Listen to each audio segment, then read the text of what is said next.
욥기 강해 53번째 시간 시작하겠습니다.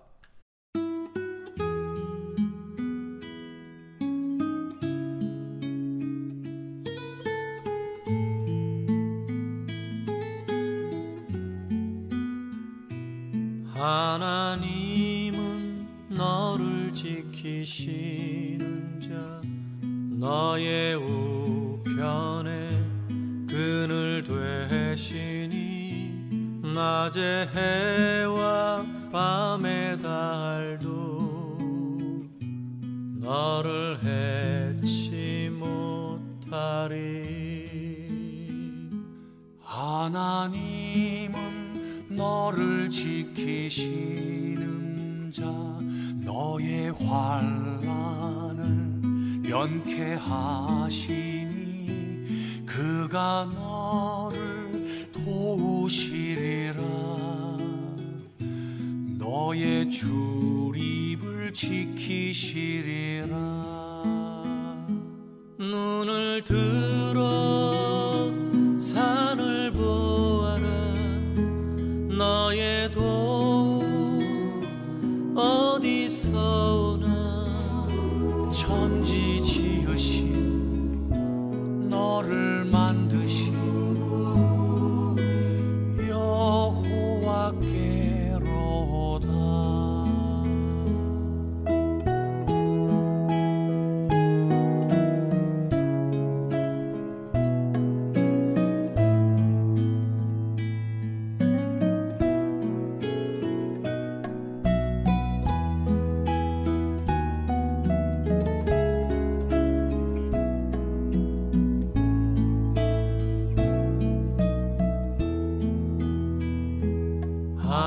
하나님은 너를 지키시는 자, 너의 환난을 면케하시니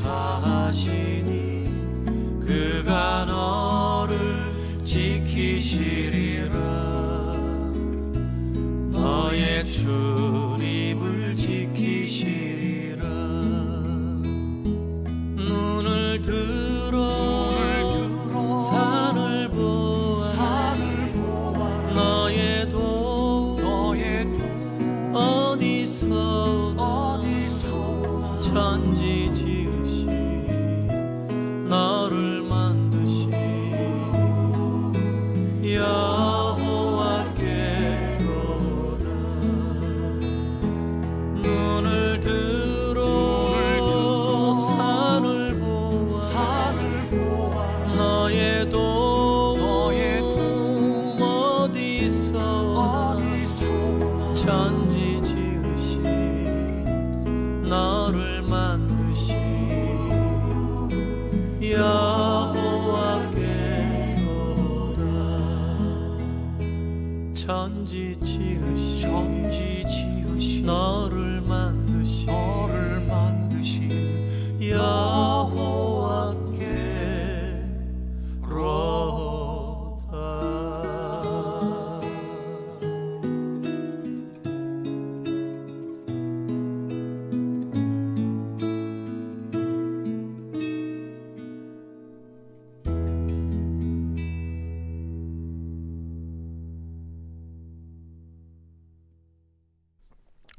기도드립니다. 주님, 우리로 하여금 눈을 열어 보게 하여 주옵소서. 보이는 세계 속에 감추어진 보이지 않는 아버지의 영광을 보게 하옵소서. 미움의 그릇에 담긴 축복을, 불행의 상자에 담긴 행복을, 패배의 보자기에 쌓인 승리를, 미움의 표정 속에 감춰진 사랑을 깨닫게 하옵소서. 미련함 속에 지혜로움과 느림 속에 빠름이 있고, 지는 것이 이기는 것이며 죽는 것이 사는 것임을 알아차리게 하옵소서. 십자가에서 나누어 주신 피와 살이 한 성령 안에서 우리 모두를 하나 되게 하셨습니다. 그래서 형제를 사랑하는 것이 내 자신을 사랑하는 것임을 알게 하옵소서. 눈이 열려 형제 안에 내가 있음을 보게 하옵소서. 예수님의 이름으로 기도드리옵나이다. 아멘. 찬송가 203장 함께 찬송드립니다.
욥기 53번째 시간 맞았습니다. 오늘 마지막 이 본문에 대한 말씀을 함께 나누고요. 다음 주에 좀 종합적인 평가로 한번 더 다루고 욥기는 이제 마치려고 합니다. 오늘은 42장 10절에서 17절 마지막 절까지 말씀 봉독하겠습니다. 욥이 그의 친구들을 위하여 기도할 때 여호와께서 욥의 곤경을 돌이키시고 여호와께서 욥에게 이전 모든 소유보다 갑절이나 주신지라.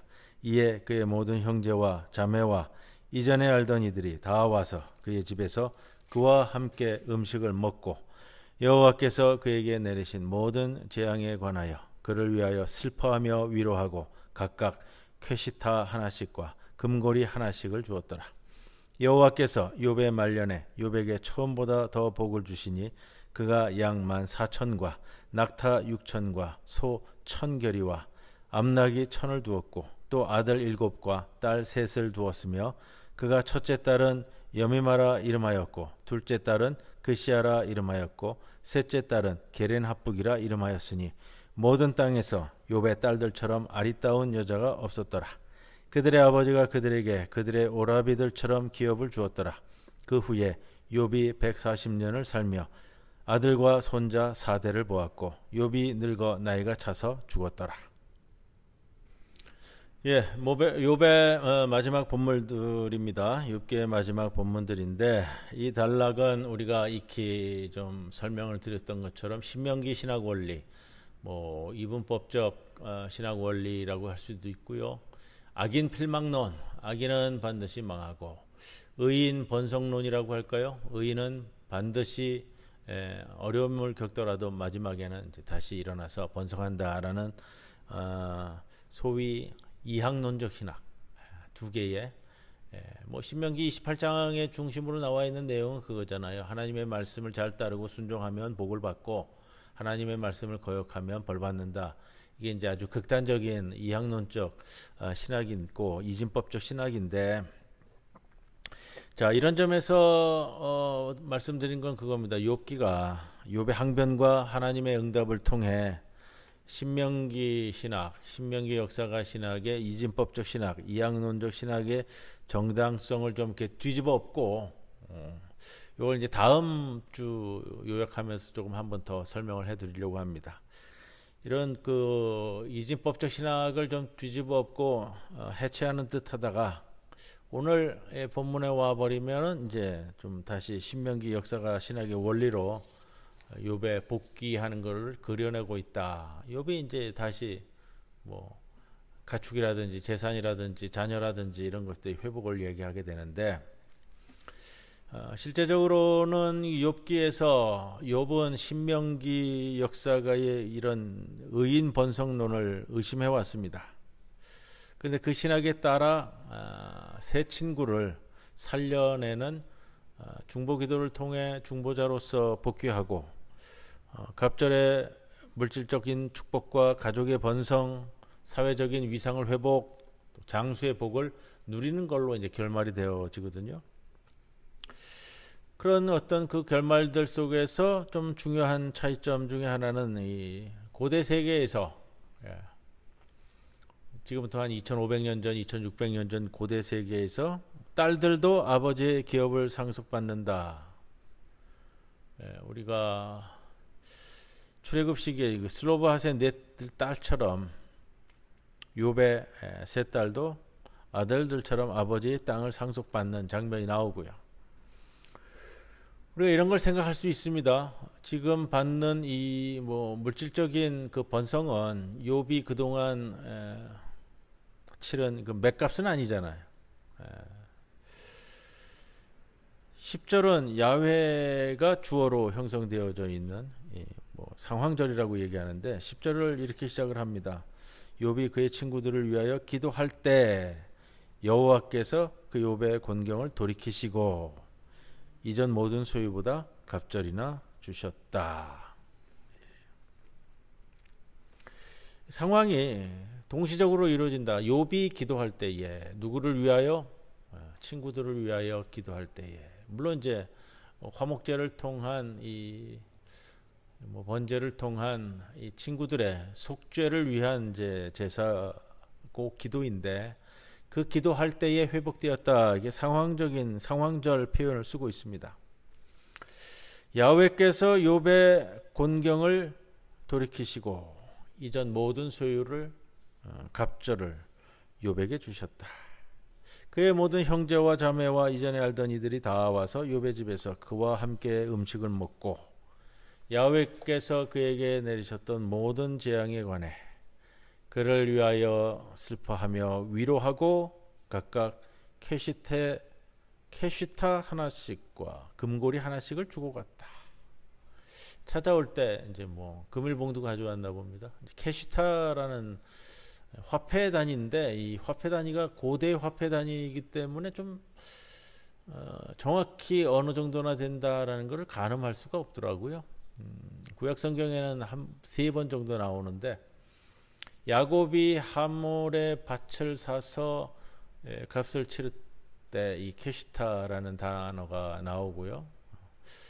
창세기에서는 크시타 이렇게 나옵니다. 근데 원어는 같은 거고요. 그다음에 여호수아에서 이 야곱이 여호수아서에서 이 야곱은 애굽에서 죽게 되는데 야곱의 해골을 가지고 들어와서 가나안에 다시 정착했을 때에 야곱의 이 유골을 묻을 때 이 야곱이 하몰의 땅 크시타를 지불하고 샀던 땅에 묻혔다. 이 그 내용이 이제 나올 때에 크시타가 나오고 오늘 여기 이제 딱 한 번 더 나온다면은 이 단어는 구약 성경에서도 나오지 않습니다.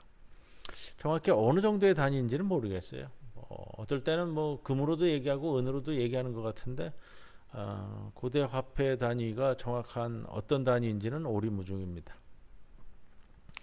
야훼께서 욥의 말년에 욥에게 처음보다 더 복을 주셨는데 갑절의 가축들 또 다시 아들 7 딸 셋 아들들 이름은 아닌데 딸들의 이름은 또 등장을 하고 있어요. 첫째 딸은 여미마 비둘기라는 뜻이고요. 둘째 딸은 그시야 계피향이라고 그래요. 계피향 인도에서 수입해서 들어오는 이 계피향을 얘기하는 표현이라고 그러고 셋째 딸의 이름은 게렌 합북인데 이 눈 화장 도구를 칭한다고 합니다. 근데 이런 것들은 뭐냐면은 당시 뭐 실크로드를 통해서 지금으로 얘기하면 실크로드를 통해서 전해지는 이 낙타 대상들의 무역 상품들이 이런 건데 계피향이라든지 뭐 눈화장 도구라든지 이런 것은 뭐 일반 서민들이 당시에도 쓰던 것들은 아니고요. 굉장히 그 부유하고 풍요로운 상황에서나 사용될 수 있는데 그런 어떤 상징적인 의미로서 딸들의 이름이 지어진 것 같습니다. 모든 땅에서 욥의 딸들처럼 아리따운 여자가 없었다. 그 후에 욥은 140년을 살며 아들과 손자 4대를 보았고 늙어 나이가 차서 죽었다. 이게 이제 결론인데 여러분 이런 하나님의 추후 보상이 욥의 억울함을 어느 정도 해소시켰는지 그거는 뭐 또 기술을 하고 있지 않습니다. 그리고 우리가 욥기를 통해서 욥이 하나님께 질문하고 있는 근본적인 질문들이 하나님에게 의하여 뭐 명확하게 그 응답이 제시되지는 않았어요. 그러나 하나님의 이러한 처분 속에서 어느 정도의 욥의 신원이 이루어진 것 같습니다. 문학적 표현으로는 이런 그 갈등 구조를 깔끔하게 해소하는 인물을 기계로 만들어진 신이다 이렇게 표현하기도 하는데 이야기를 이끌어가는 극적이고 중심적인 갈등 상황과 모순을 손쉽게 해치우는 전지전능하신 하나님의 역할 이렇게 그려져서 이 욥기가 마무리를 짓는다고요. 처음 7남 3녀를 잃은 슬픔을 위로하기 위해 다시 7남 3녀를 주시고 재산은 갑절로 늘려주셨다. 이로써 욥기의 중심 갈등, 욥과 하나님과의 중심 갈등이 해소되었다. 욥기의 3장부터 37장까지 이루어지는 계속해서 인간에게 시달리다가 세 친구들 엘리후까지 4사람인데 하나님이 직접 나타나심으로 인해 엄청난 위로를 받았을 겁니다. 지난주에도 그 말씀을 드렸어요. 욥기의 가장 중심적인 테마는 항변하는 욥에게 나타나신 하나님인데, 하나님의 욥 대면과 아련, 이것 자체가 욥이 찾던 대답이다. 그렇게 욥은 신학적으로도 자신의 억울함을 해소했다고 볼 수 있지 않겠느냐. 하지만 욥이 새로 얻은 칠남 삼녀를 통해서 하나님의 일방적 재앙 때문에 잃어버린 칠남 삼녀의 죽음에 대해 느낀 비통함과 슬픔을 능히 극복할 수 있었을까? 어느 정도 극복할 수 있었을까? 10명의 자녀를 잃어버렸다가 하나님께서 10명의 자녀를 다시 회복시켜 주셨으니까 복받은 거다. 자, 그런 부분들은 욥기 마지막에 적고 있지는 않습니다. 욥이 새로 얻은 자녀들과 더 증대되어진 재산들, 회복된 사회적 위상, 한층 더 그래도 견고해졌다고 볼 수 있는, 왜? 하나님과의 만남을 통해서 그런 관계가 욥에 가지고 있었던 그 애통과 그의 눈물을 닦아줄 수 있는 것일까? 그래서 오늘 제목을 제가, 오늘 본문을 10절에서 17절인데 에필로그라고 달았어요. 에필로그. 신학자들은 요 이제 7절에서 17절까지, 오늘 본문은 10절에서부터 읽었습니다만 7절에서 17절까지를 후대 추가 문건이다 이렇게 이야기를 합니다. 욥기가 이제 6절까지 해서 마무리되어지는 걸로 뭐 아쉬워하는 일부 부류의 신학자들에 의해서 추가된 문건이다. 뭐 이렇게 이야기하기도 해요. 뭐 그럴 수도 있고 아닐 수도 있고요. 그렇기 때문에 이 고난 신학을 다루는 사람들은 이 추가된 문건이라고 여겨지는 부분에 대해서는 굉장히 좀 못마땅해하기도 하고요. 고난은 고난으로서의, 고난 자체의 해석을 통해서 의미가 있고 상징이 있다, 그렇게 해석되어야 된다라는 부류가 또 크기 때문에 뒷부분의 마무리가 이렇게 되어지는 것에 대해서는 굉장히 못마땅해 하더라고요. 여하튼 우리가 생각할 수도 있잖아요. 뭐 다른 문제면 또 몰라요. 뭐 가축이나 재산 문제였다면 내가 100만 원을 가지고 있다가 잃어버렸다가 고난을 통해서 내가 100만 원이 200만 원이 되었다. 그러면 뭐 위로가 될 수 있을지도 모르겠어요. 그런데 자녀 10명이 있었는데 자녀를 10명을 다 잃어버리고 회복시켜준다고 다시 10명을 주셨으니까 너는 만족해라. 그럼 만족할 수 있을까? 여하튼 이 본문이, 오늘 본문이 보여주는 것은 42장에서 마침내 하나님과 욥이 만나 화해를 이룬다. 뭐 조금 시크하게 얘기한다면 하나님은 명분을 찾고 욥은 진리를 찾았다. 뭐 이렇게 이야기도 하는데 그 좀 생각해 볼 표현이기도 합니다. 하나님이 그러나 직접 욥에게 현현하면서 욥을 위로합니다. 하나님의 직접 나타나심, 욥이 항변한 것에 대한 응답이다라는 거죠. 욥이 항변한 것이 받아들여졌다라는 거죠. 욥은 시종일관 하나님께 직접 나타나서 해명해 달라고 했습니다. 근데 그 해명이 좀 우리가 듣기에는 불명확한 그런 해명이라고 들리지만, 이 욥기의 클라이막스는 역시 하나님의 직접 나타나심, 이거라고 말씀을 드릴 수가 있습니다. 41장, 42장. 욥의 항변이 가장 큰 성공을 거둔 것은 하나님이 직접 나타나시게 했다. 욥이 항변함으로 인해서 하나님이 직접 나타나시게 되었다. 어쨌든 하나님이 천둥과 번개를 동반한 가운데 등장하셨지만 욥에게 나타나서 나름대로 말씀하셨다. 38장에서 41장의 요점은 욥이 가지고 있었던 신학적 시각의 비좁음, 이건데 신명기 신학의 이 인과응보적, 이항적, 이진법적 신학이 좀 이렇게 해체되면서 욥은 새로운 신학에 입문하게 된다. 그게 뭐냐? 그게 하나님께서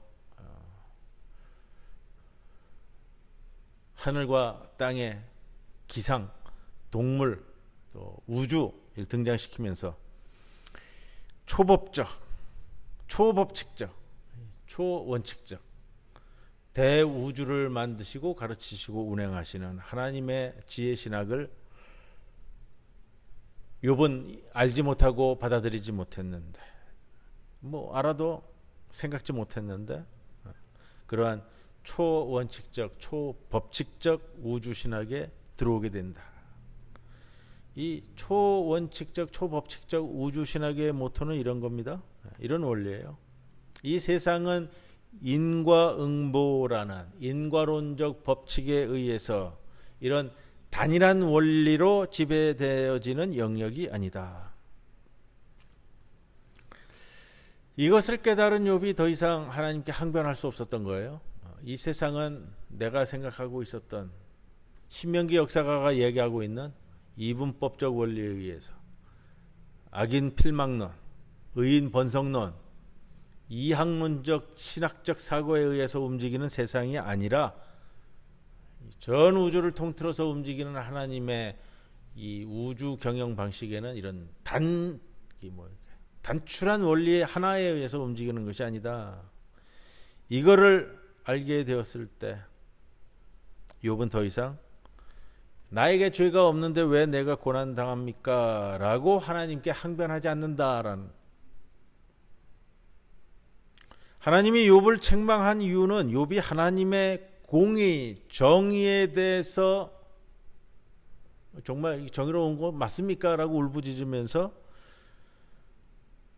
욥이 생각하고 있는 그 신명기 신학의 그 신학 프레임 안에서만 작동하는 좁은 공의의 개념을 가지고 하나님을 자꾸 얘기하는 것, 이것이 욥의 잘못이지 욥의 항변이 잘못됐다라는 건 아닙니다. 하나님은 욥을 책망하면서도 욥은 친구들보다 더 옳다고 확증해 주셨습니다.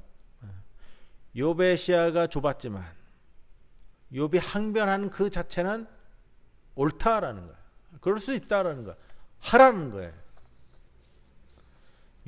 하나님은 욥에게 미안하다라고 말씀하신 적 없고요. 그러나 결국 욥에게 나타나셨습니다. 이것이 하나님의 마음의 표현이 아닐까. 우리는 이런 질문을 할 수도 있겠어요.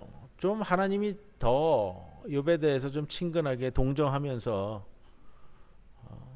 그렇게 좀 말씀하시면 안 될까. 그러나 하나님의 나타나심이라는 것 자체가 욥에게 모든 말씀을 다 하신 것이다. 말로 된 그 어떤 위로보다도 더 묵직한 위로다. 욥은 내 눈앞에 나타난 그 하나님으로 인하여 위로받았다라는 거예요. 욥의 친구들의 신학이 근본적으로 잘못되었기 때문에 하나님께서 그들을 비판하신 것도 아닙니다. 욥의 친구들이 가지고 있었던 파편적이고 불완전한 신학으로 욥을 재단질하고 욥을 해부하고 욥을 강제로 회개시키려고 했던 그 태도가 잘못되었다라는 거예요. 어설픈 신학, 네가 가지고 있는 어설픈 신학을 가지고 하나님을 정의해서 그걸 가지고 내가 의롭다 인정한 욥을 재단하고 해부하고 네 멋대로 조각조각 낸 거. 죄와 벌이라는 인과관계로 이진법적 신학으로 계산하는 신명기 신학이 항상 오류는 아닙니다. 왜냐하면 우리의 교회 내에서도 사회에서도요, 인과응보론이라는 것은 일반적인 유니버셜 저스티스라고 그러는데 이게 항상 오류도 아니고 반드시 잘못된 신학도 아닙니다. 그렇다고 이 세상의 모든 것들이 욥기 신학의 관점에서 해결될 수 있느냐? 그것도 아닙니다. 많은 사람들의 고난은 신명기 신학으로도 설명할 수 있습니다. 하지만 욥기의 고난 이해가 필요할 때도 있습니다. 다만 욥기, 오늘 우리 욥기를 마치면서 욥기를 가지고 신명기 신학을 대체할 수 있다. 모든 고난에 대해서 유일한 해석이 이것이다 라고 놓고 접근한다면 이것은 욥의 세 친구가 가지고 있었던 신학적 편협성과 동일할 수 있다라는 겁니다. 그래서 욥기의 마지막 오늘 본문을 다루면서 우리가 좀 하나 짚고 가야 될 것은 뭐냐면 신학의 다양성, 그리고 하나님께서 이 세상을 창조하는 데 있어서의 다양한 원리, 법칙 하에서 이 세상은 움직여진다. 그 다양성을 존중한다는 것은 그렇기 때문에 굉장히 의미가 있고요. 필요한 부분들이에요. 내가 가지고 있는 하나님에 대한 개념, 내가 가지고 있는 이 신학에 대한 개념, 신앙에 대한 생각, 이건 파편적이고 편협되어질 수 있다라기 때문에 늘 열려진 마음으로 점검하고 성찰할 수 있는 것이 필요하다. 욥기 마지막에 좀 에필로그로서 후대에 첨가된 부분이기도 합니다라는 말씀을 드렸는데, 그러나 이것을 통해서 다시금 보완하고 또 이렇게 가다듬어가면서 이루어진 신학, 이것을 좀 넓게 볼 수 있는 프레임이 만들어지기를 주님의 이름으로 간절히 권면을 드립니다. 찬송가 206장 함께 찬송드립니다.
주님 가르쳐 주신 기도 함께 드립니다. 하늘에 계신 우리 아버지여, 이름이 거룩히 여김을 받으시오며 나라의 마옵시며 뜻이 하늘에서 이루어진 것 같이 땅에서도 이루어지이다.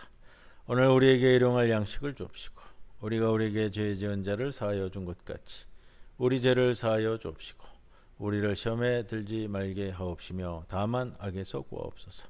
대개 나라와 권세와 영광이 아버지께 영원히 있사옵나이다. 아멘.